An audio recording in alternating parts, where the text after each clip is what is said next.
Le travail que je fais maintenant par l'entremise de la méthode Miron, je vous accompagne jusqu'à la porte de votre subconscient par des liens, par des décodages. Mais moi, j'ai pas le droit d'entrer dans votre subconscient, puis de toute façon, je ne peux pas.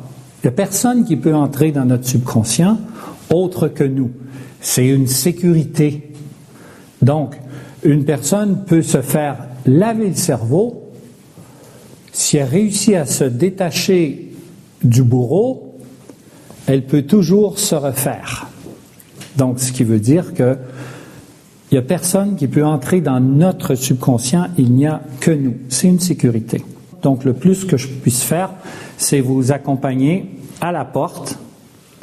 Et là, à la porte, moi, je vous encourage, allez-y, je suis juste là, donc je vous l'image. Allez-y, je reste à côté de la porte, et puis, si tu as trop peur, sors, je suis là, il n'y a pas de problème.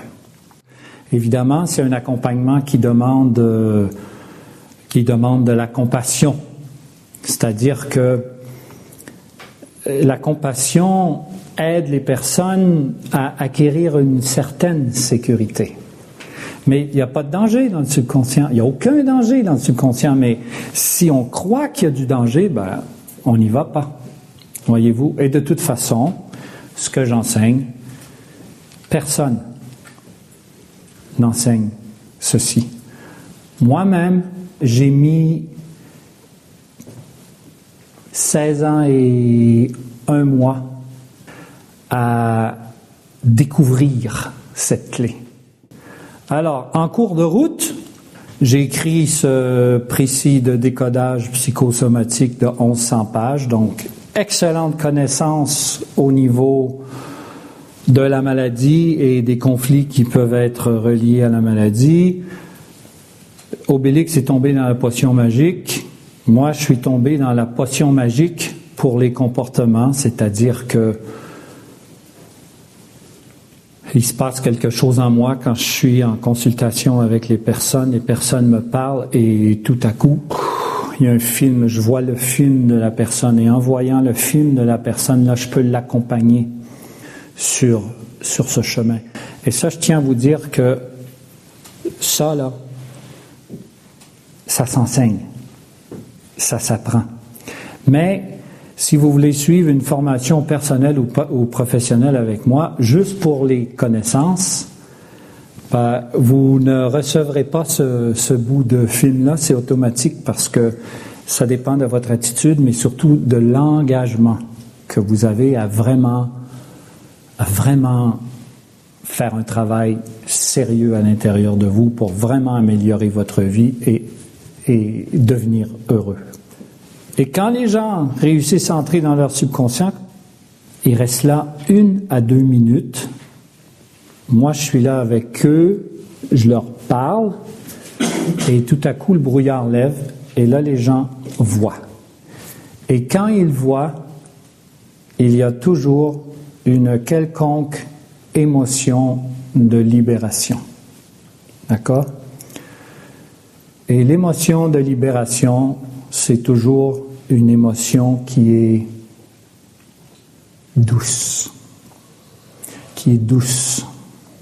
C'est-à-dire, on voit la personne qui